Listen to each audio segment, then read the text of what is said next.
Сайн байцгаана уу? Одон дор сугаас та бүхнийхээ амрыг ирэн мэдчилж байна. Химийн элементүүдийг хэрхэн нээсэн бэ нэвтрүүлэг хүрэхэд бэлэн боллоо. За өнөөдрийн нэвтрүүлгийн хамтран ажиллагчаар Цикл 2 руу шилжих амархан Univision компани болон цахим ирээдүйд хамтдаа G-Mobile Event тэтгэж ажиллаж байна. Нэвтрүүлэг NTV Одон дор радио 107 83.3 гэсэн хост толгойноор та бүхэндээ хүрч байна. За өнөөдөр бэлгүүн докторын маань ярих сэдв бол үүнгүүгээр би амьдрч чадахгүй юм байна гэдэг сэдвээр ярилцах болно. За яг одоо Хятад улсын Ланжо хотоос физикч бэлгүүнтэйгээ холбогдоотой. Өдрийн мэнд хэргийг бэлгүүнэ.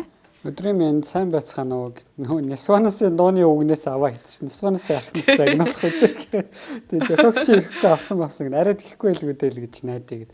Тэгээд угаасаа одоо нэрнээс нь сонсоход бол шууд өнөөдөр ямар сэдвийн тухай ярих гэж байгааг тамгалж байгаа бах тий бараг тодорхой байх. Ерөөсөө хүн амьдрч чадахгүй энэ зөвлөгөөгөр амьдрч чадахгүй гэх юм бол мэдээж мөнгө бол биш. Мэдээж бид нар мөнгөгүй бол амьдрахад хэцүү л дээ. Гэхдээ хамгийн амар нь бид нар юуг бол амьдрч чадахгүй гэхээр ерөөсөө хүчил төрөгч байхгүй бол амьдрч чадахгүй тий. Хүчил төрөгч байхгүй бол хүн хамгийн уртдаа хэдэн минут болт юм бэ? Урнаа хэдэн минут амьсгаад өгчдөг вэ? За мэдгүй 3 муруу юм болоо. За би бараг 1 2 ахаа. Тий. 1 2. За дундч чинь 1 мэг гэдэг байхаа. Тий. Би ямар ч сан бүтэн уушигтай байдаг хад 1 минут жоохон гаргаад идэв гэсэн. Одоо 1 минут арай хүрэхгүй байгаад идэв болцоос амьсгаа төгч. Тэгэхээр ерөөсөө л энэ зүйл байхгүй болчих юм бол бид нар дээдлэн 1-ээс 2 минут л амьд чадах нь тий. Тэгэл тэр чихтэй одоо амьсгаа богдол агаар гүдэл тарих тэнцээ хүчил төрөгчгүй болол цус хүчил төрөгчгүй болол тэгэл тарих хүчил зүрх хүчил хүн ерөөсөө шууд нас ордог. Тэгэхээр хүчил төрөгчгүй бол өнөөдөр дэлхий дээр байгаа баг бүх амьд амьтан ер нь хүчил төрөгчгүй байж чадахгүй тий. Түүнээс биш яг хуу хүчил төрөгчгүй удаан байж чаддаг амьтан гэвэл бол байгаа бах тийм одоо хүчил төрөгчгүй арай юм удаан тэсвэрлэж чаддаг тий хүнийг тооцох юм чинь зарим төрлийн шавжнууд тий шавжнууд бол бусад төрлийн зарим амьтадтай харьцангуй хүчил төрөгчгүй арай удаан байж чаддаг тий за зарим төрлийн мөлхөгч амьтад хүчил төрөгчгүй хүнтэй харьцуулахад ч юм манайхан арай удаан амьдарч чаддаг ч юм уу тийм юм нөхцлүүд байгаа. За бүр нөгөө тардиград гэдэг төрлийн одоо юу ч юм бэ бактерийн төрлийн амьтан байдаг шүү дээ. Тэр бол бүр хүчил төрөгчгүй хэдэн жил амьдардаг тий маш удаан амьдарч чаддаг. Тэгээд дэлхий дээр болсон нийт 5 галав өвөлтийг тавуулангийн давсан сорын ганц амтан бол тардиград гэдэг байгаа шүү дээ. Ямар бавгаа гэдэг лээ монголоор агуу гоё нэрлэлсэн байдаг. Тэгэхээр 1 мм хүрэхгүй шахам. Тий 1 мм хүрэхгүй шахам хэмжээтэй. Тэгэхээр энэ бүх дэлхий дээрх бүх амьд амьтдын хамгийн гол суурь болсон хүчил төрөгчийн тухай өнөөдөр урнаа бит хоёр маань ярилцсан. За тэгэхээр бид нар хүчил төрөгчийн түүхийг харъя тийм үү хинт нь одоо ингээд хүчил төрөгчийн намтрыг унших нь л дээ. Хүчил төрөгчийн намтрыг унших юм бол хаанаас ирсэн бэ гэдэг асуулт гарна. За одоо сонсогч нар маань л угаасаа ингээд юу болцсон дасцсан байгаа. Бид нар ерөөсөө л нөгөө Менделевийн үйлчлэг систем дээрээс хүчил төрөгчийн атомын дугаарыг хараад энэ элемент чинь наран дотор үүссэн юм уу хит чин нодны тэрсэл дээр үүссэн юм уу нейтрон нодны мөргөлдөөнөөр үүссэн юм уу гэдгийг хэлэх боломжтой. Тэгэхээр хүчил төрөгч бол өөрөө авраг улаан оддын цөмд үүссэн элемент байна. За авраг улаан оддын цөмд үүсэхдээ яаж үүсдэг вэ гэхээр ерөөсөө оддын төмд нөгөө цөмд болж байгаа процессыг одоо бид нар бараг тангад ном шиг мэддэг болчихлоо тий. Ерөөсөө бараг ингээд цээжилчлээ. Айгүй амархан 4 ус төрөгч 4 талаас ирээд гели гэдэг атомын цөмийг бий болгох юм тийм үү. За тэгэнгүүт нөгөө гелигийн цөм чинь хоорондоо мөргөлдөөд гели болон түүний дараах хүнд элементүүдийг бүтээдэг ба. За ингээд төрөл бүрийн хүнд элементүүд авраг улаан одны маань цөмд үүсчлээ. За жишээ нь юу үүсч болох хамгийн хүнд нь төмөр үүсч болно тий. За төмрөөс наагур юу үүсдэг вэ гэхээр карбон буюу нөгөө нүүрс төрөгч үүснэ. За хэдэн 7 хоногийн өмнөх дугаар дээр чи хоёлаа карбоны тухай айгу дэлгэрэнгүй ярьсан байгаа тийм. Нүүрс төрөгчийг бидэрт ямар хэрэгтэй энэ дэлхий дээр яаж ирсэн энэ нөхөр за яаж нээсэн ингэ нүүрс төрөгчийн тухай зөндөө олон ярьсан ба. Тэгэхээр тодорхой ингэ нүүрс төрөгчийн одоо нягт бий болчих нь шүү дээ. Нэгсэндээ авраг улаан одны манд цөмд маш ихээр одоо төмөр нүүрс төрөгч гэх мэт элементүүд ингэ үүсчлээ гэж төсөөлөе хоёлаа. Гэхдээ тэнцээ чин давхар хамгийн их элемент нь юу байгаа вэ гэхээр гели ус төрөгч хоёр маань байж л байгаа шүү дээ тий. Хэрвээ гели ус төрөгч хоёроо нийлүүлээд гаргаж болох бүх төрлийн хүнд элементүүдийг гаргаад дуусгачих юм бол манай од маань амьдралынхаа одоо сүүлийн мөчлгүүд рүү орж ийн гэсэн. За тэгэхээр нөгөө гелинүүд маань атом улаан одын маань цөмд нэгэнт үүсцэн байгаа карбонтой очиод мөргөлдөх нь байна тийм үү. За яг мөргөлдөн гэх юм бол бас арай буруу юм л да. Мөргөлдгөр чи ингээд ойж явах ч юм уу тийм процессүүд бол нэгдэх урвалд орно гэсэн. Ингээд нэгдэх урвалд орохоор нэгсэндээ карбон дээр хоёлаа гелигийн карбоны цөмөн дээр нүрс төрөгчийн цөмөн дээр гелигийн цөмийг нэмчих юм бол хүчил төрөгч гэдэг элемент гарч байгаа байхгүй. Тэгэхээр ингээд хүчил төрөгч гэдэг элемент авраг улаан удын цөм маань үүсч эхэлдэг. За энийг мэрэгжлийн хэллэгээр нь бол альфа процесс гэж хэлж байгаа. Альфа процессын үр дүнд энэ одоо хүчил төрөгч гэдэг элемент оддын цөмд үүсчлээ.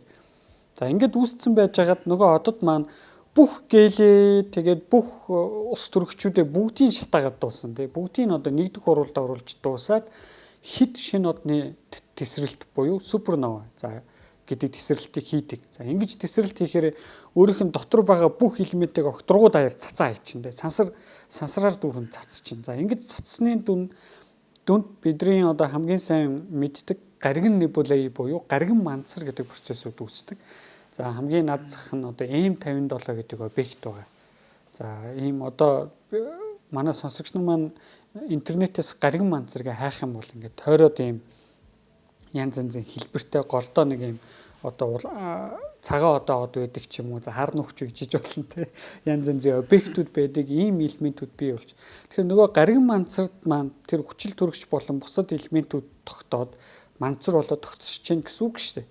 Тэгээд энэ манцар нь өөрөө дараагийн одод болон гаригуудыг тижээхэд хэрэг болно тий. Дараагийн одоо одон орны объектыг бий болгоход хэрэг болж байгаа.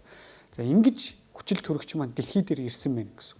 Манай Нарны аймгийг бүтээсэн нэг юм манцар байгаа шүү дээ. Тэрний хүчилт ус төрөгчүүд нь төвдөө цуглараад тэгээ манай нарыг бий болгочихж байна тий. Тэгээ ингээ манай нар гэдэг одыг бий болгочлоо. За ингээд тэгэнгүүт ойр орчимд байгаа бусад хүнд элементүүд маань гаригууд дээр очиж унах нь байна тийм үү. Ийм байдлаар хүчил төрөгч манай дэлхий дээр 4.6 тэрбум жилийн өмнө буюу дэлхийд дөнгөж үүсэж эхэлж яхад ирсэн байгаа юм тийм. Дөнгөж үүсэж эхэлж яхад ирсэн ба. За эндээс нэг юм сонирхолтой юм харагддаг. Тэр нь юу вэ гэхээр хоёулаа дэлхийн нягтыг хэмжээ заяа. Дэлхийн нягтыг хэмжээнэ гэдэг нь одоо энэ шороо тэгээд мантын давхраг, төмрийн давхраг гэл энэ бүх энэ давхрагуудыг хэмжээ тий. Англиар crust гэдэг штеп. Энэ бүх давхрагуудын хэмжээд ямар элементүүд орсон байна гэдгийг одоо ялгаж үзье тий. Англиэл та за нэг тэдэн хувь төмөр юм байна, тэдэн хувь алт юм байна, тэдэн хувь мөнгө юм байна гэж ялгаж болно штеп. Ингээд ялгаад ах юм бол юу гарах вэ гэхээр дэлхийн хөрсний бүтцийн 46% нь хүчил төрөгчөөс бүтсэн. За. Тийм одоо сонирн баг. Нэг гэсэндээ эн чинь баг тал хувь нь хүчил төрөгч байж штэ. Бидний амьсгалдаг хүчил төрөгч чинь шороонд явж байгаа байхгүй. Тэгвэл ягаад хүнийг булаа хийчих юм бол амьсгалж чаддгүй гэдэг асуулт гарна тий.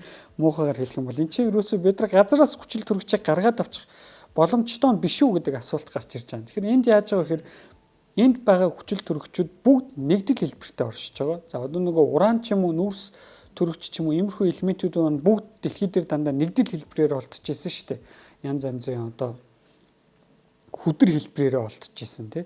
Тэгэхээр хүчил төрөгч гэсэн төмрийн эсэл болоод тэнцээ тогтцсон байгаа байхгүй.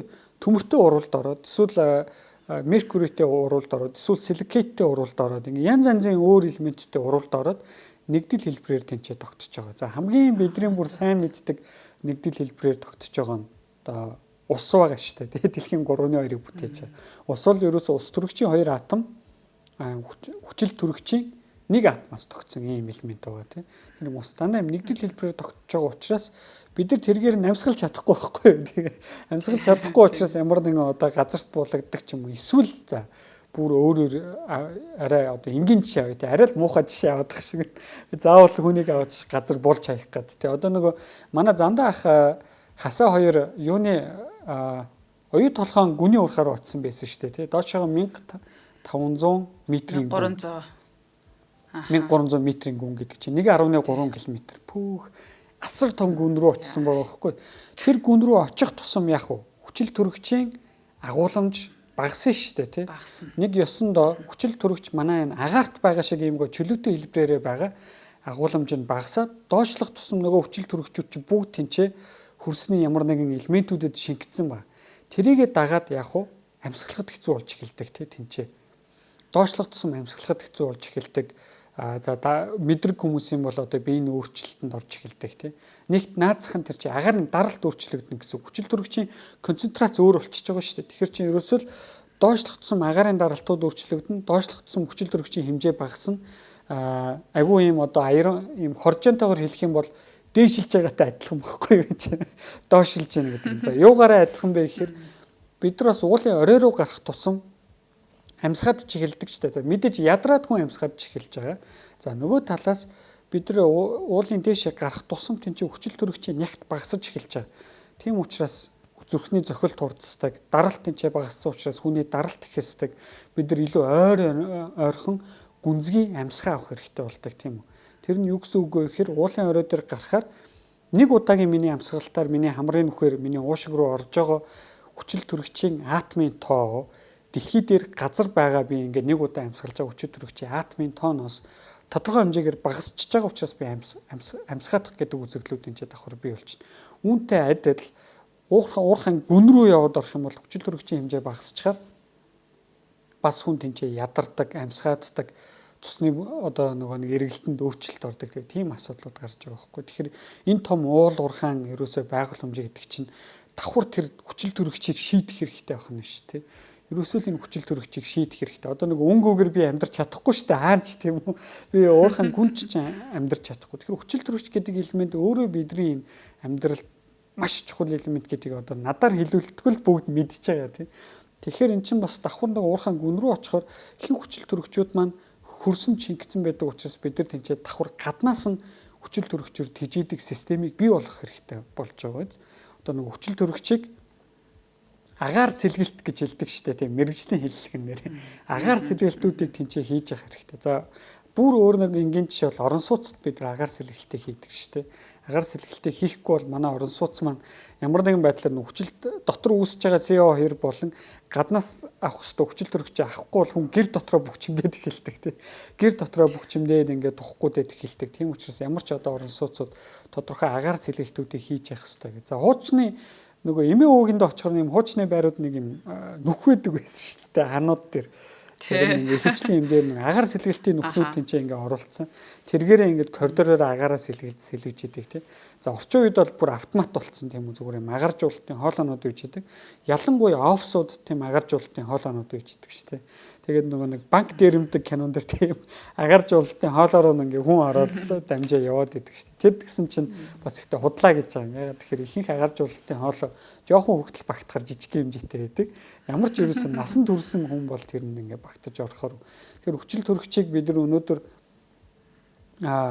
дэлхийн юм хөрсөнд шингэсэн байдаг учраас уурхайн гүн рүү очих юм бол бид агаарын дутагдалд орох нь байна. Уулын орой руу гарах юм бол хүчил төрөгчийн хэмжээ маань сэрэг болчдөг учраас бид нар амьсгааддаг байх нь байна. Оффист бид нар хэтэрхий битүү орчинд байдаг учраас агаар сэлгэлтийн замаар хүчил төрөгчийг бидэрт ингэж байнга олгож явах хэрэгтэй.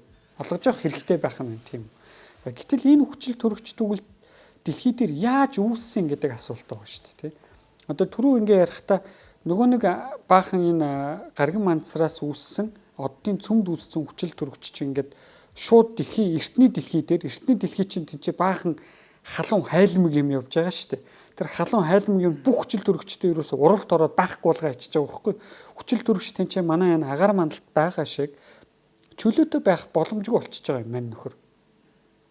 За ингээд бүгд уралд ороод эхлэнгүүт нөгөө дэлхийн тэр хөрсөнд шингэх нь биш те. Шингээд бид нар нөгөө дэлхийн хөрснөөс хүчил төрөгчийн хэмжээр нөгөө 46% гэдэг тоог гаргаж ирээд байна. За ингэсээр байгаа тэгвэл өнөөдөр энэ бидний амьсгалаад байгаа хүчил төрөгчийн тэгвэл яаж бий болсон бэ гэдэг асуулт гарч ирнэ те. Энэ нөхөр чинь тэгвэл байхгүй байхаас юм уу? Дэлхийд ерөөсөн амьдрал байхгүй байх байсан юм биш үү манайхаа гэдэг асуулт гарч ирж байгаа.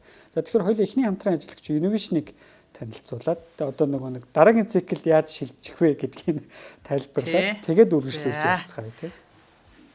За тэгээ цикл 2 руу шилжих амархан гэдэг одоо Univision компани маань та бүхэнд маш юм уян хатан саналыг болгож байгаа. Тэгэхээр яг одоо гэртээ ирээд те интернет тасарсан байх мөчүүл бол одоо бас их хар дарсан зүйлчийг хэцүүхэн үе байдаг. Тэгэхээр одоо яг Univision төлбөр гарчаад идэг те цалин ороогүй байдаг ч юм уу. Иймэрхүү янз бүрийн л одоо шалтгаан байна. Тэгэхээр Univision-ийнхээ сар бүрийн хэрэглээний төлбөрөө хизээ одоо те төлөх вэ гэдгээ бид бүхэн өөрсдөө ингээд сонгох энэ боломжийг олгож байна. Тэр өрх бүрийн цалин боох циклээс хамаарат санхүүгийн хамгийн хэмнэл одоо янз бүр тэгвэл юуны вишний энэхүү асуудлыг шийдэж цикл 2 гэсэн сонголтыг санал болгож байгаа. Тэгэхээр цикл 2 руу шилжснээр сар бүрийн 7-ыг дуустал төлбөрөө төлөх боломжтой. За өмнөх нь нэг 20-ыг хүртэл байдаг байлоо да. За тэгвэл одоо тий өөрийнхөө сонголтоор цикл 2 руу шилжиж болно. За яаж шилжих вэ? Төлбөрийн цикл солихдоо Unitel-ийн одоо админ дугаартай болохол 14 27 гэсэн тусгай дугаартай одоо Unitel-ийн хувцаснаас бичих нь байна. За бусад операторын админ дугаартай хэрэглэгчид маань 13 14 37 гэсэн дугаарт 2 гэж мессежийг илгээгээд л таны одоо асуудал тий 7-ны хүртэл төлбөрөө төлөх хугацаа нь хойшлох нэ. Тэгэхээр ийм сайхан уян хатан боломжийг олгож байгаа Unitel-ийнхаа компанид Univision дэх баярлалаа. Тэгээ Univision CGMN гэд та бүхэн маань сайтаар нь ороод бас дэлгэрэнгүй мэдээллийг харж болно. Тэгээд сонсоход жижигхэн ч юм шиг хэрнээ те яг бас яг амьдрал дээр ийм зүйлс одоо маш чухал хувь нэмэртэй байдгаа. Тийш үү. Одоо яг нэг гэртээ хараад ирэнгүүт төлбөр төлөх нэг юм боломжгүй те яг чиний төрөний хэлдгээр цалин богоогүй үед яг нэг юм амьдрал жоохоо хоржоонтой яг тэгж таарчаад байдаг штэ ерөөсөө. Гэтэл яг интернет хэрэгтэй, ажил хийх хэрэгтэй гэдэг. Тэнгүүд яг энэ боломжийг уян хатан болгох чинь гэдэг чинь айгүй амар юм байна л да. Нэгсэндээ би өөрийнхөө ажлыг алдахгүй болчихж байгаа байхгүй. Тэгж бодохоор чи хамаагүй гоё байхгүй ерөөсөө те. Тэр хамаагүй юм уян хатан гоё системийг нэвтрүүлж байгаа. Энэ вишний хамт олондоо баярлалаа. За тэгэхээр одоо ингээд ярианы гол хэсэг байгаа юм. Миний өнөөдөр амьсгалаад байгаа, таны өнөөдөр амьсгалаад байгаа энэ хүчил төрөш тэгвэл дэлхий дээр яаж үүссэн бэ гэдэг асуулт байгаа байхгүй. Тэгэхээр энэ нөхөр яаж үүссэн бэ гэхээр дээр үед далаа дэлхий дээр үүсчихэж байгаа шүү дээ, тийм үү? Далаа дэлхий дээр ингээд тодорхой хэмжээнд үүсч байгаа. За далаа яаж үүссэн гэхээр ерөөсөө солироор дамжигдаж ирсэн те. Дэлхий дээрх ус бол ерөөсөө солироор дамжигдаж ирсэн. Тэгээд энэ их хэмжээний ус яах нь солироор бидэнд зөөгдөж ирсэн байна. За далайн гүнд галтуулууд байдаг тий. Галтуулууд тэнцээ ингээд далайн гүний галтуулууд байдаг шүү дээ. Тэгэхээр тэр далайн гүний галтуулаас гарч байгаа CO2-ыг иддэг бактериуд анх үүссэн байна. За синобактери гэж нэрлэдэг. Цинобактери монголоор.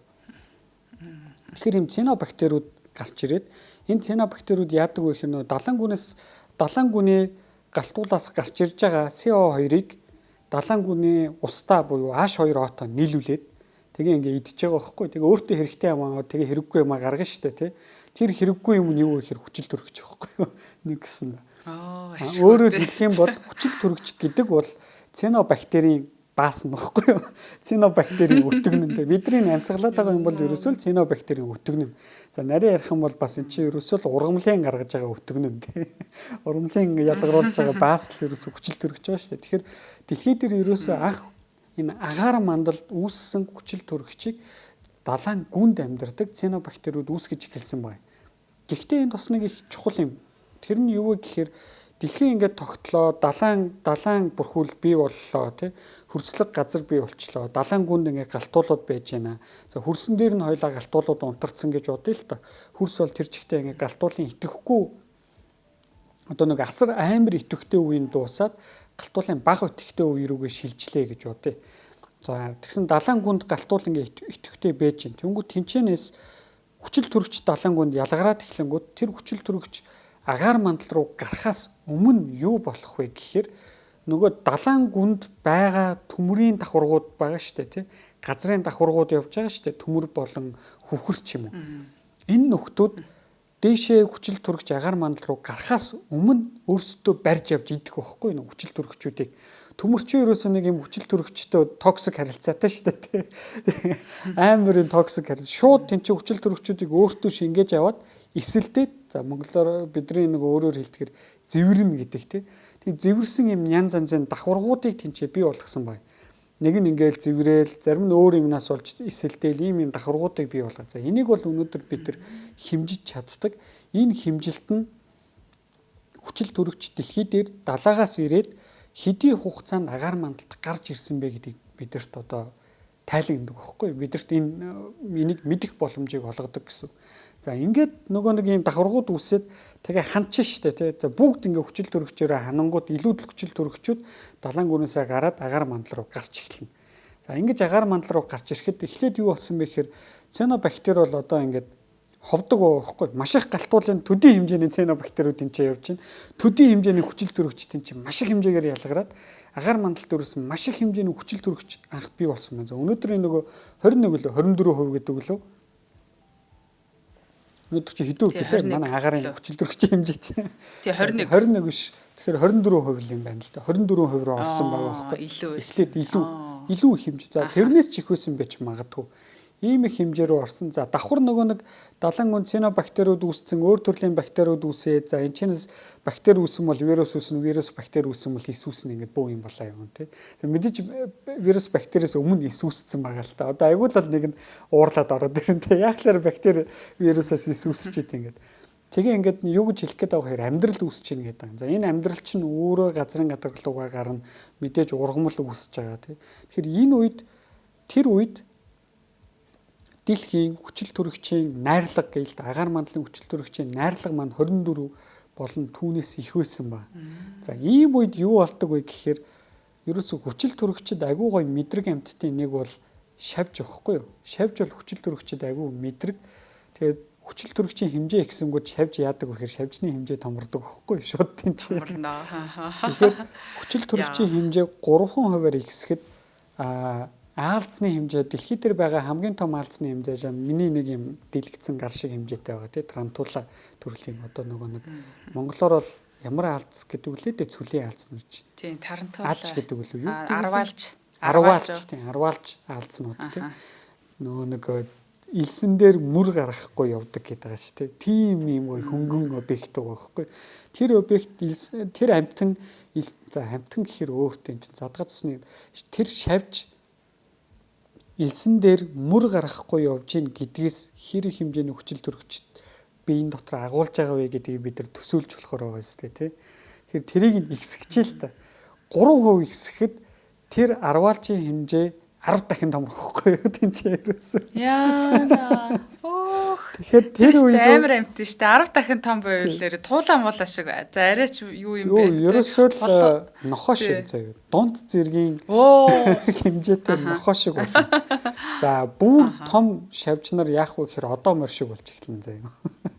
Юу н туулаад энэ туулаа бол тэдний идэш болно заа ерөөсөө.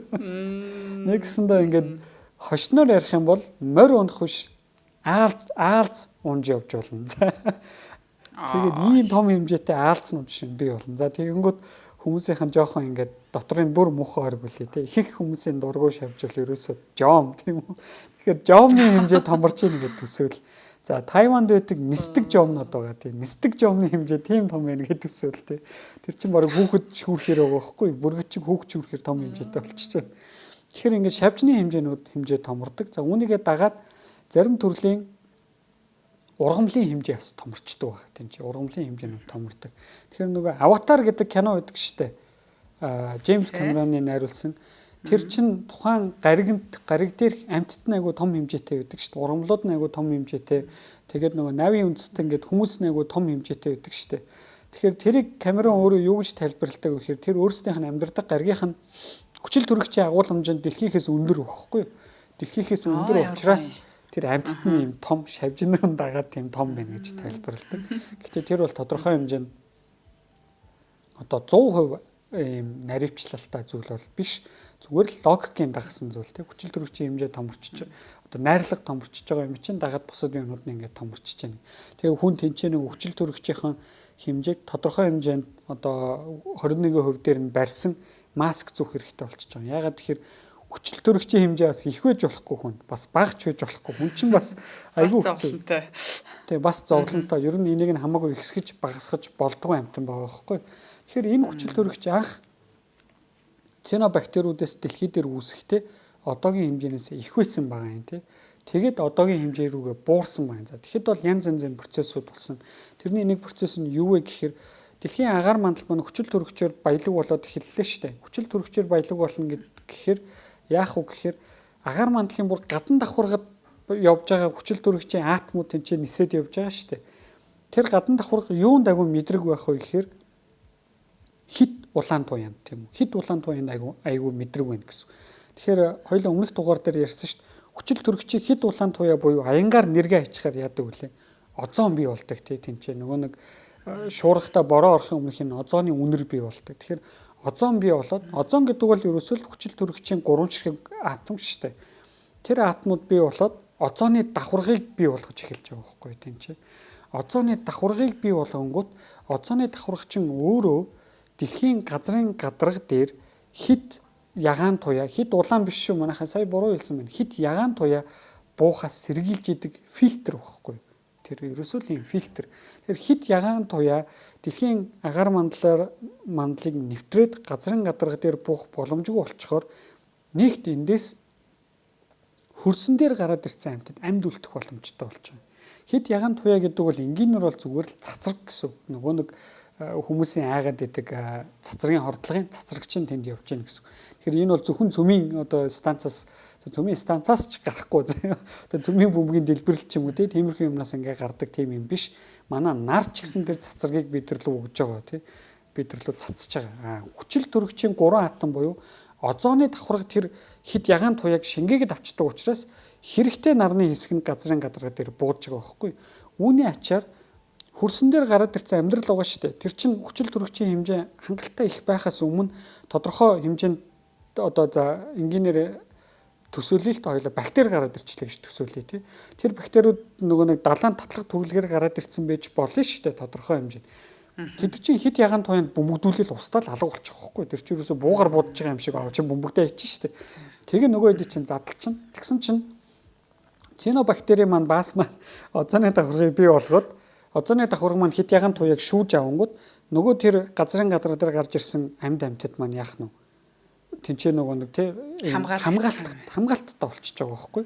Одоо сум үл мэтрэг хантааз гэдэг штэ тий. Тийм хантааз озоны давхар бий болгочихж байгаа байхгүй.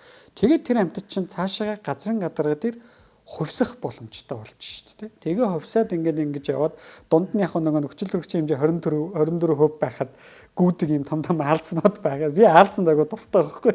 Тэгээ янз янзын аалз хилэнцэд хорхооноо тэнцээ явж байгаад хүчил төрөгчийн хэмжээ багассан байгаа юм тий. Ингээ багасаад озоны давхарч гэсэн би бол ингээ багассаар хагаад өнөөдрийн бидний одоо тата амьдардаг 21%-ийг бий болгосон байна. 21%-ийг бий болгосон. Тэгэхээр энд би багадаа нэг юм 3% дээр л бас. Тийм 3% нэмэгдэхэд бүх юм өөрчлөгдөж байгаа шүү дээ. Хоёулаа одоо ингээл химийн элементийн дугаар ихснээс хойш одоо дугаар болгон дээр загч байгаа тий. Бидний хүчил төрөгчөөс ч гэсэн анзаарчулна.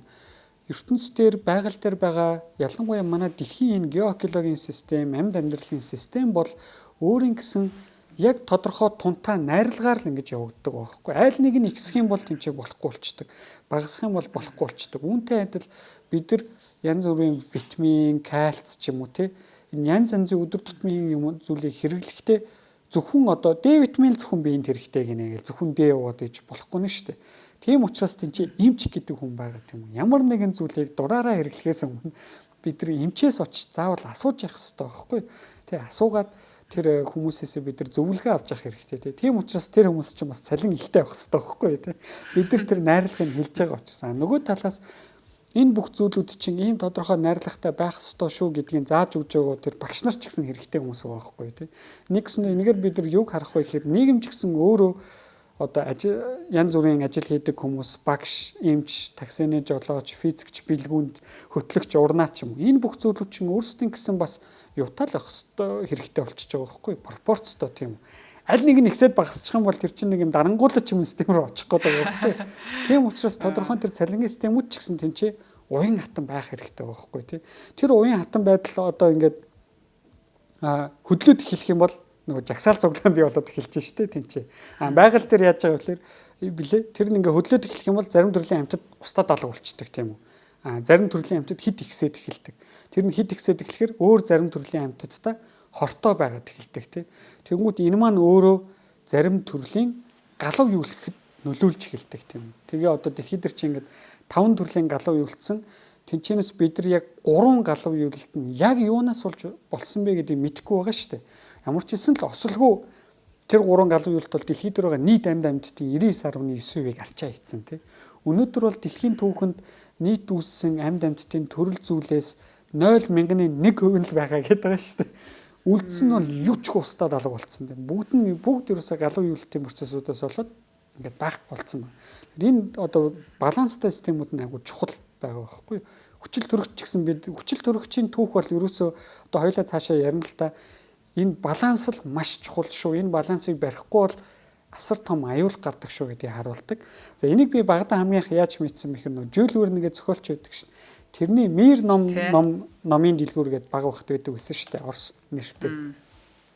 Тинчээ нөө Жюль Верне зохиолуудыг гаргацсан. Тэрний сар руу аялсан гэдэг зохиол дээр сар руу аялж байгаа хүлэг дотроо хүчил төрөгч ялгаруулдаг ургамлууд хийдэг байхгүй. Тэгээ нөгөө ургамал нь ялгаруулж байгаа ургамлууд нь хүчил төрөгчийн концентрац буюу хүчил төрөгчөө тодорхой найрлагатайгаар гаргах хэрэгтэй. Тэгсэн маань нөхцөл сарлуу нисэж явж байхдаа гинт ингээ хөөрөөд эхэлдэг байхгүй. Амар хөөрөөл бүгд ингээл амар юм догдлоо л тий. Би одоо ингээ заримдаа хит хөөрөөд хурдан чанга гараад эхлэнгүү тэрний дараа миний толгой өвддөг байхгүй. Яг тийм процесс болж байгаа юм.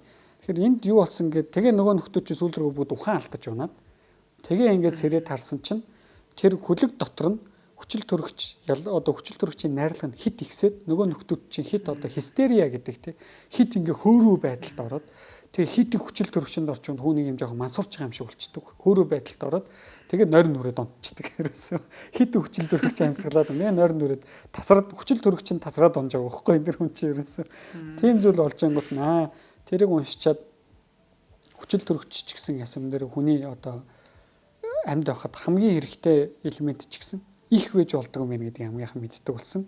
Баг вэж болдог бол бид нар багасаа л мэддэг те. Ерөөсөө л багасаа мэддэг байгаа. За хоёр дахь хамтран ажиллагчаа танилцуулаад хоёулаа хүчил төрөгчийн хүн төрөлхтөн хамгийн анх яаж нээсэн? За энэ нь ямар юм гонигтай түүхүүд рүү хөтлсөн гэдэг яриа те. Мэдээж зөндөө олон гоё түүх байгаа. Зүгээр гонигтай түүхээс нь бид нар маш их юм сурч авсан учраас л дурдж байгаа шүү манайхаа.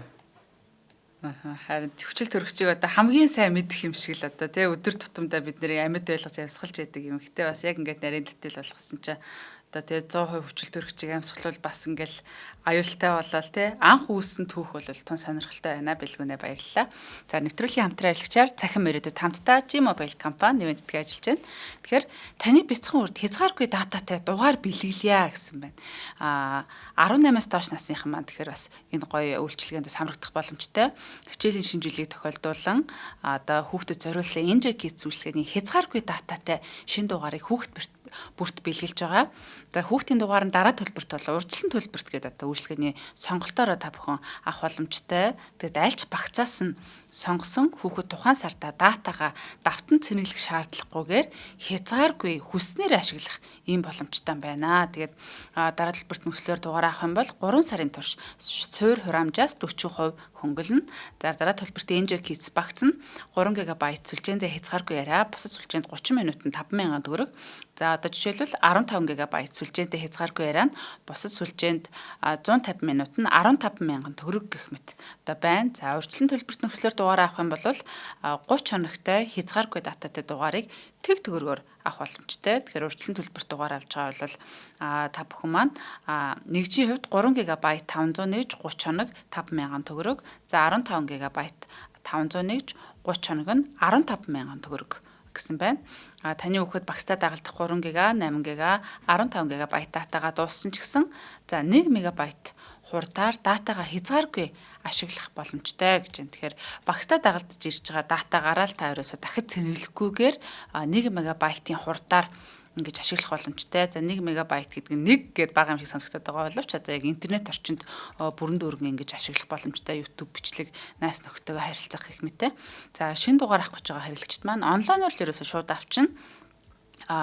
My G-Mobile application танд байгаа бол тэн дээрээсээ авчиж болно. За эсвэл G-Mobile цэгийн вебсайтаас авч болно. За мэдээж одоо ойрхон салбартай нойрхон явж байл ороод авсан болно. Тэгэхээр 10 дугаар сарын 31-ний дуустал одоо энэ урамшуул маань үргэлжлэх учраас та хэрвээ бас аваагүй байгаа бол танд одоо яг одоо бас авах 7 хоногийн хугацаа байна. Тэгээ та бүхэн маань дэлгэрэнгүй мэдээллийг G-Mobile Facebook хуудаснаас авч болно. За 98 10 36 36 за мөн G-Mobile хэрэглэгчвэл 36 гэсэн дугаараас дэлгэрэнгүй лавлж болно. Тэгээд мэдээж одоо датагүй өдөр хоног гэж бас байха болцсон байна те хүүхдчвэ ер нь хэмбугаач вэ ер нь дата хамгийн чухал одоо холбоо барих хэрэгсэл болсон учраас одоо эдний энэ гоё урамшууллыг авбал надад их таалагдлаа. Баярлалаа.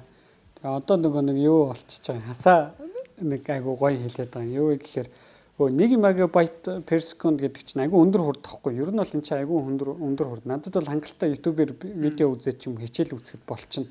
Энэ чинь барыг видео кол хийхэд ч гэсэн болохоор хурдахгүй. Бас нэг хамгийн гол юм нь ихээр нөгөө нэг одоогийн энэ бүх 10 жилийн сурагч нар чинь даалгавраа заавал энэ утасны нэм аппликейшн юм тиймэрхүү юмар хийдэг болсон. Вебсайт энэ төр. Тэгэхээр нөгөө Gmobile-ийн ийм дугаар аваад өгчих юм бол даалгавраа хийгээгүй гэж хэлэх хэрэггүй болон таны хүүхэд те. Ерөөсөө тэнцээ хязгааргүй дата хангалттай сайн хурдтай байж байгаа учраас таны хүүхэд ямар ч юм хэлэх боломжгүй болох учраас тиймэрхүү одоо залнуудаас нуугдаад гэж байгаа шүү дээ. Залнуудаас сэргийлээд хүүхэдтэй бас Gmobile-ийн дата дугаар авч өгч болох нь байна. За баярлалаа. За баярлалаа. Хүчил төрөгчид тэгвэл анх яг хүмүүс яагаад оксижен гэж нэрлсэн, яаж ийм химийн тусдаа элемент гэж мэдсэн гэдэг асуултууд байна те. Тэгэхээр ерөөсөө хамгийн анх энийг хүчил төрөгч гэж нэрлсэн нөхөр бол нөгөө л нэг Антуан Лавизе заяа. Антуан Лавизе. Нөгөө л нэг натрийг, нөгөө л нэг юу баахан элементүүдийг хүүхэр те баахан элементүүдийг өмнө нээсэн нөхөр. За энэ нөхөр бол угаасаа тухайд амьдарч ирсэн маш том хиймч нэр энийг. Тэгээ тухайн хүртэл одоо хиймд нөлөө бүхий байсан флогистоны онол гэж байдаг тийм флогистоны онол. За энэ онолыг одоо нураасан хүн баггүй. За өөрөөр хэлэх юм бол Антуан Лавизе гэдэг хүн бол орчин үеийн химийн шинжилгээ ухааны суурийг тавьсан хүн гэдээ хэлчихэд баг одоо хэлсдэхэр. Тэгэхээр энэ хүн маань өөрөө оксижен буюу хүчил төрөгч гэдэг нэр өгсөн байна. За энэ нэрэн дээр ихгүй. Одоо нөгөө ус төрөгчийг мань нөхөр ус төрүүлдэг гэдэг утгаар нь ус төрөгч гэж нэрлсэн байсан шүү дээ. Тэгсэн хүчил төрөгчийг мань нөхөр нэрлэхдээ оксижен гэж нэрлээд оксижен гэдэг нь ясмэн дээр хүчил төрөгч гэсэн утгатай үг биш. За буруу хэлж байгаа юм шиг. Оксижен гэдэг үг нь одоо хүчил төрөгч гэдэг утга нь юу вэ гэхээр асид төрүүлэгч буюу одоо нөгөө хүчлийн төрлийн хүчил төрүүлэгч гэдэг утгатай үг байгаа байхгүй. Тэгэнгүүт манай монголчууд тэрийг нь орчуулахдаа хүчил төрөгч гэдээ бас шууд аваад орчуулсан байна. Тэгээ ингээ харахаар юу гэж байгаа гэхээр хүчлийг төрүүлэгч гэдэг утгатай үг байхгүй оксижен. Гэтэл уул нь хүчил төрөгч чинь хүчлийг төрүүлдэг юм биш шүү дээ тий. Тэгээ анх яагаад ингэж бодсон бэ гэхээр айгүй их нөгөө нэг төмөр болон хүхэртэй уралд ороод байдаг. Тэгээ янз янзын юм зарим төрлийн хүчлүүдийг бий болгоод байдагаас учраас хүчлийг төрүүлэгч гэдэг утгаар нь хүчил төрөгч гэж нэрлэгдсэн байна. Гэтэл оксижен байхгүй хүчил төрөгч байдаг хүчил төрөгч гинэ. Оксижен хүчил төрөгч байхгүй хүчил байдаг шүү дээ. Тэр чинь нөгөө нэг аашглоор давсны хүчил те бидний ходоодонд байдаг хүчил. Тэр нь чи ерөөсөө хүчил төрөгч байхгүй шүү дээ. Тэгэхээр ийм хүчлүүд ч гэсэн байдаг байна. Тэгэхээр анх бол ингэж нэрлсэн.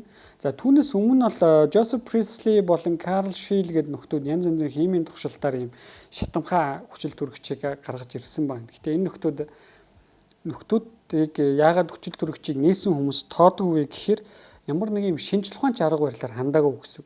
Зүгээр юм тодорхой туршилт тэгэл орхигдсон.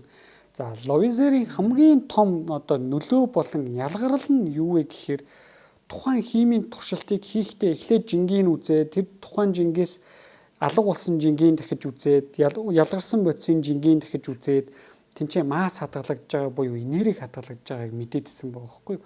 Үүгээрээ энэ юу хэлж байгаа вэ гэхээр мань нөхөр илүү шинжлэх ухаанч туршилт хийж гэнэ гэсэн үг тийм бүх юм нэм тоотоо дэс дараатаа яг юу болж байгаа гэдгийг ойлгоход зориулсан. Анхны нөхдүүд бол зүгээр ил бич байгаа юм шиг юмнууд хийгээл тэрийг янз янзаар нэрлээл тэрийг янз янзын өөр юмнууд ашиглаад байсан учраас тодорхой хэмжээнд одоо хүчил төрөгчийг нээсэн хүн гэдэг тооцдгүй. За энэ бас нэг өөр чухал юм нь юу вэ гэхээр Антуан Лавизерийн одоо эхнэр Анни Лавизер гэдэг хүн нь бол өөрөө Лавизерийн яг энэ хүчил төрөгч, ус төрөгч гэх мэт энэ одоо эрдэм шинжилгээний ажлууд байгаа шүү дээ. Тэр нь бол анх Франц хэл дээр бичигдсэн. Эхнэр нь бол өөрөө айгүй юм олон хэлтэй хүн байсан юм байна л да. Тийм болохоор ингээд тэр ажлуудыг англи руу, герман руу, орос руу орчуулж өгдөг гэсэн байна. Тэгэхэд нэг харамсалтай юм нь яасан гэхээр магадгүй одоо тухайн үед эмэгтэй хүнийг эрдмийн ажил хийж болохгүй энэ төр гэж боддог байснаас болсон уу? Эсвэл одоо өөр нийгмийн зүйлүүдээс болсон уу? Яасан энэ эрдмийн ажлууд тэр нь эхнэрийнх нь нэр байдгүй. Тэгээ зарим хүмүүс бол айгүй шүүмжлэлтэй ханддаг. Одоо ягаад энэ эмэгтэй хүний нэр байгаагүй. Гэхдээ өнөөдөр бид нар түүхээрээ мэддэг болсон шүү манайхаа. Тэр эмэгтэй орчуулсан гэдгийг мэддэг болсон. Энэ эмэгтэйгийн нөлөө байсан гэдгийг бид нар мэддэг болсон учраас нэг юм эмэгтэй хүн бүр ингээ хаягдаад шудраг бус ингэчлээ гэд хэтрүүлээд байх хэрэггүй те тэрийг. Нөгөө талаас бас гэхдээ юг санах хэрэгтэй вэ гэхээр энэ нийгмийн бас бурангуй системээс болоод тэр нэг юм мундаг ухаантай эмэгтэй хүний нэр мартагдах шахсан байна тийм болохоор өнөөдөр одоо дахиад хэлье гэдэг хүн бас баахан дэлтэгс эмэгтэй хүн бол эрэгтэй хүнээс ухаан муутай гэдэг ч юм тийм ойлголт бол өнөөдөр нейро мэдрэлийн шинжилх ухаан, тархины шинжилх ухаан ерөөсөө байхгүй тийм юм байгаа гэж хэлдэг хүмүүс тэр судалгаа гаргаад ир гэж хэлээд байгаа. Тийм юм байхгүй хаанаас хайгаад ч олдохгүй тийм ерөөсөө тийм юм байдаг бол одоо инээдтэй л байна. Байгаль зарим юмн дээр хамаагүй одоо ингээд нөгөө нэг бид нар бол физикчд нэгэн төрөл гэдэг юм. Бүх юмыг ингээд тэгшэрхтэй хүчдэг. Тэгэхээр одоо тархийг одоо муухагаар хэлэх юм бол нэг тархи би нэг хүнд үзүүлээ л да. Тэр гаднаасаа эмхтэй тархи өнөө эрэгтэй тархи өнөө гэдэг юм байхгүй шүү дээ ерөөсөө. Тийм учраас тэрийг ингэж ялгаж одоо хүүсийн юм ялгаатай байдлыг бид нар тархин дээр үүсгэх ямар ч шаардлагагүй. Тэр уушаал илүүдэх юм. Тэгэхээр ийм бас нэг юм түүх болж исэн ба. За нэвтрүүлгийн төгсгөлд ингээд бид нар бол ингээд хүчил төрөгчийг сайн мэддэг болчлоо. Ингээд хэрэг одоо нийцсэн байна. За нэвтрүүлгийн төгсгөлд хүчил төрөгчтэй холбоотой ямар түүхүүд гарч ирсэн бэ гэхээр ерөөсөө сансартай холбоотой. За нөгөө нэг хүмүүс эхлээд нисэд сурчлаа. За нисэд сурсны дараа түрүүний Жюль Верний номон дээр гардаг бид нар сар руу аялахыг хүсэж байгаа байхгүй. Сар руу аялахыг хүсснээр энэ чинь хамгийн түрүүнд бидний шийдэх ёстой асуудал юу болж хувирж байгаа вэ гэхээр хүчил төрөгч. Нөгөө сансрын хөлөг дотор явж байгаа хүмүүсийг чинь яаж хүчил төрөгчөөр зөв системтэй хангах вэ гэдэг асар том асуудал гарч ирнэ тий. Нөгөө хүмүүсийг тэнцэн хүчил төрөгчгүй болгоод цааш нь харуулчих болохгүй шүү дээ. Алаа хийчих болохгүй тий. Тэр хүчил төрөгчийг яаж ингэ системтэй оруулах вэ гэдэг зүйлүүд бий болсон. За үүн дээр нэг одоо хоёр маш том харамсалтай түүх хүндрэлтний түүх нь болсон. Тэр нь юу гэхээр эхнийх нь алдарт Аполло 1-ийн түүх. 1967 оны 1 сарын 27-ны өдөр болсон түүх тий. За энэ түүхийн тухай нөгөө нэг First Man гэдэг кино гэдэг штэ. Тэр кинон дээр гардаг. За энд юу болсон гэхээр сансрын туршилтын капсул байгаа. Тухайн капсул дотор 3 сансрын нисгч байжсэн чинь хүчил төрөгч хит ихээр тэр одоо дотор капсул дотор ялгараад энэ ялгарл донд цахилгааны утас байгаа штэ. Цахилгааны утас маск гаргаад нөгөө хүчил төрөгчийг юусоо юучгүй шатаагаад хүчил кабин дотор агаарын даралт бүр ихсчингүүд яах вэ гэхээр кабин дотор байгаа хүмүүс тэр одоо хавхлахыг онгойлгох боломжгүй болчихж байгаа байхгүй. Яагаад тэгэхээр тухайн үеийн сансрын хөлгүүд дандаа дотогшоо онгодог хавхлахтаа нэгсэндээ хаалгаа би өөрлөгөө татаж онгодог гэсэн. Гэтэл миний дотор байгаа агаарын даралт гадна байгаа агаарын даралтаас их болчхоор тэр онгоохгүй шүү дээ. Ягаад ч онгоохгүй. Тэг ямар ч онгох боломжгүй болчих. За ингээд вирусээ шууд кабин дотор энэ 3 хүн маань шатаад нас орсон. За үүний дараа NASA маш том шинжилэлт хийгээд бүх кабины хавхлахуу зав. За тухайн үед бол кабины хавхлахыг онгойлгох гэж 1 минут 30 секунд болдог гэсэн байна. Ийм ингээл эргүүлээд өөрлөгөө татна гэсэн. Чи бас урт хугацаа шүү дээ. Амьд үлдэх гэж ярьж байгаа хүнд бол юм чи урт хугацаа тий. Гэтэл энийг өнөөдөр хэдэн секунд руу болгосон гэхээр 3 секунд болгосон байна. Тэгээд өөрлөгөө бүр татаж биш цаашаа түлхэж онгойлгодог болсон. Тэгэхээр дотор ямар нэгэн байдлаар агаарын даралт их болох юм бол цаашаа түлхэхэд бүр амархан онгох боломжтой болчин тий. Тэгээд мэдээж энэ маань өөрөө тодорхой эрсдэл дагуулж байгаа л та. Гэхдээ өөрлөгөө онгойлгодог хавхлаг хийснээс хамаагүй эрсдэл байх та. За дээрэс нь сансрын хөлгийн бүх цахилгааны утсуудыг нэг бүрчлэн шалгаад тэр бүх цахилгааны утсуудыг үл шатамхай гал тэсвэртэй одоо юунуудаар материалуудаар бүрж хийсэн тефлон материалууд гэдэг тийм материалуудаар бүрж хийсэн байна. Тэгээд бүх цахилгааны утсыг системтэй үрдэг болсон тийм ч ерөөсөө. Одоо нэг ингээ гадуур явж байхаар манай цахилгааны шонгууд дээр нэг юм аалзны тор хажууд нь гомдмоор юм байдаг шүү дээ. Тийм байдлыг болиулаад айгүй системтэй хийж гисний ачаар энэ осол дахиж гараагүй. Гэтэ яг харамсалтай нь 1970 оны Аполло 13-ын осол байгаа. За бас хүчил төрөгчтэй холбоотой. Тэрний юу гэхээр Аполло 1 шиг биш. Сансарт явж байгаа хөлөг шүү. Одоо ерөөсөө сар руу явах гэжсэн хөлгийн хүчил төрөгчийн танк буюу хүчил төрөгчийн баллон тэнцээ тесэрж эвдрээд тэгж эвдэрсний улмаас сансрын хөлөг дотор байгаа хүмүүсийг сар руу аваачих биш яаж дэлхий дээр одоо 3 сансрын нисгчийг болгоомжтой буулгах вэ гэдэг асуулт гарсан байгаа байхгүй. Тэгээд за үүний дараа бол NASA юу сольсон бэ гэхээр за яг ослын шалтгааны нэхлээ хэлээ те. Энд юу болсон бэ гэхээр хүчил төрөгчийн танкины хажуугаар явж байгаа цахилгааны утсууд байгаа шүү дээ. Тэр цахилгааны утсуудыг хэд удаан ажилуулад халаага хийцэн. Тэгээ халаага хийчихэнгүүт нөгөө сансрын хөлөг дээшээ хурж явахд энэ бол ерөөсөө одоо цагийн бөмбөг болчихж байгаа байхгүй. Цагтаа тесрэх бөмбөг болсон гэсэн. Тэгэд цаг нь олонгууд тесрээд дотор байгаа нөхдүүд юун сарлуу очих те амьд мэд дэлхий дээрээ бууж ирээ гэдэг асуудал гарч ирсэн байна. Тэгээ бүр энэ түүх бол айгүй алдартай. Яасан гэхээр кабин дотор байгаа хүчил төрөгчийн хэмжээ дэлхий рүү бууж ирэх 20 минут бүр тэнцээд багасж байгаа. Тэр дотор байгаа бүх хүмүүс амьсгалах боломжгүй болж байгаа. Тэр энэ хүмүүс бүр хүчил төрөгчөө одоо яах хэмнэх бүх боломжит байдлуудыг хэрэгэлсэн. Дээрэс нь одоо ингээд цоорцсон байгаа тэр хэсгийг пластикаар наах тий. За энэ чэнэс нэг алдартай Америкийн тейп гарч ирсэн байхгүй. Тэр тейпээр ингэж нааж бүх арга хэмжээнүүдийг авсны дараа нэг юм амьд буусан. Гэтэ тэнцээ ингээд жоохон л асуудал гарсан бол энэ хүмүүс бол тий амьд буух боломжгүй байх байсан ба. Тэгээ дээрэс нь аз болж нөгөө нэг саран дээр буух модуль болон буцаж буух одоо шүхрийн системүүд байсан учраас бууж ирсэн байгаа байхгүй. Тэр бүх системүүдээ одоо нэг амьд үлдээх лайф боот гэдэг штэ нөгөө нөөц завь гэдэг штэ тийм завь болгож ашиглаад бууж ирсэн байна. За үүний дараа нааса дахиад ямар зүйл хийсэн бэ гэхээр бүх тэр нөгөө нэг хит халж мэдэх утаснууд дээр термостатуудын агуу нарийн ажилуулдаг болсон. Нэгс нөө температурын байн хэмжиж идэг болсон гэсэн. Тэгэхгүй бол хит халах юм бол яах нь хүчил төрөгчтийн чи намайг хит халах юм бол би шатна шүү тий. Хит багасах юм бол чи надаар дутагдаад үхэн шүү. Тийм юм байдалд байж идэг ийм нөхөр шүү гэдгийг харуулж байгаа. Тэгэхээр энэ хүчил төрөгч бол өнөөдөр дэлхий дээр ерөөсөө бид нар уурхаар уурхад сансарт нисгэд онгоцоор нисэж яхад маш хэрэгтэй систем бий болсон байна. Тэгэхээр олон улсын сансрын станц дээр яадаг вэ гэхээр энэ хүчил төрөгчийг зөв ингэж зохицуулж аятаахан ашиглаж явахгүй бол хүчил төрөгч яаж нэг дэлбэрх юм бол тэ тэнчэнээс юу ч үлдээхгүй 3 хүний амийг бол тэгэл юу ч байхгүй болгодог тэ сансрын олон улсын сансрын станц дотор тэр хүчил төрөгч дотор нэг жижигхэн гал гарах юм бол яах нь тэр чигтээ байхгүй болох юм шүү дээ тэ дэлхий дээрх амьдралыг тэтгэж идэг дэлхий дээрх амьдралыг бүрэн ингээд авч явж идэг энэ элемент маань өөрөө хит ихсэх юм бол гал гарах аюултай за хүчил төрөгч маань хит ихсэд гал гарах ямар аюул гэдэг вэ ойн төмрүүд ихсдэг шүү дээ тэ байгалаараа гардаг ойн төмрүүдээс ихсдэг ийм аюултай хит багасах юм бол амьд амьтдыг цааш нь алах аюултай ийм зүйл байгаа байхгүй. За тэгэхээр энэ бид нар хүчил төрөгчийг ч гэсэн яг нь дэлхий дээр ч өөрсдөө ч гэсэн тодорхой баланстай хэрэгжилж авахгүй болохгүй нэ. Тэгэхээр үүндээс бас нэг юм би заавал хэлэх хэрэгтэй болчихж байгаа. Тэр юу вэ гэхээр монголчууд хүчил төрөгчийн коктейл гэдэг юмыг одоо ингээд өвөл болоод ихэрэнгүүт ууж эхэлдэг тий.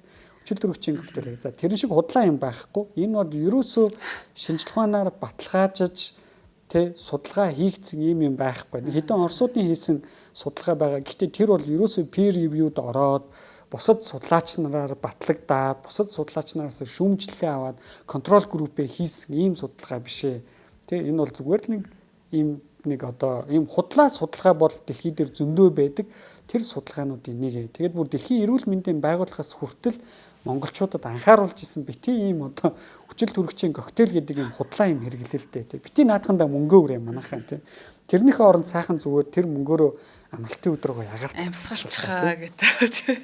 Тийм агаар үнгүү тэнцээ байж хахад очиод амьсгал та заавал энэ мөнгө өгөөд худлаа юмд ингээд юм босууд дуртай тийм юм байж байдаг. Ийм одоо ингээд асуудал байдаг. Тийм болохоор бити ингэж байгаарэ гэж нэвтрүүлгийн төгсгөлт хэлье. Өөр зөндөө ол юм ярих болоо. Хоёулаа дараагийн дугаар дээр дутуу нэг түүхээ ярина. Тэгээд өөрөөлжлүүлнэ. За баярлалаа. Тий. Бас нөгөө бусад гаригууд дээр ч гэсэн яг эсрэл хэлбэрийн юм хүчил төрөгчүүд бас байдаг. Тэг ирээдүйд одоо сарн дээр очиод тий чулуунаас нь хүчил төрөгч гаргаж авах гэдэг юм одоо иймэрхүү технологи бас байж болох тэр гэх мэт одоо их сонирхолтой юм билээ л дээ. Агаар мандалгүй ярина тий.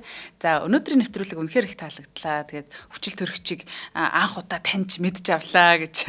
За тэгээд нэвтрүүлгийн хамтран ажиллагчаар цикл 2 руу шилжих амархан Univision компани, за цахим ирээдүйд хамтдаа G-Mobile компани ивэнтдгээ ажиллаа. Нэвтрүүлэг NTV, Одмондөр радио 107 83.3 хүссэн төлөвөөр та бүхэндээ хүрэлээ.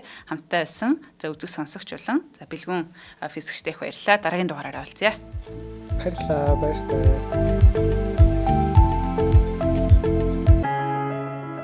Нэвтрүүлгийг хүлээн авсан Нарны аймгийн монголчуудаа баярлалаа.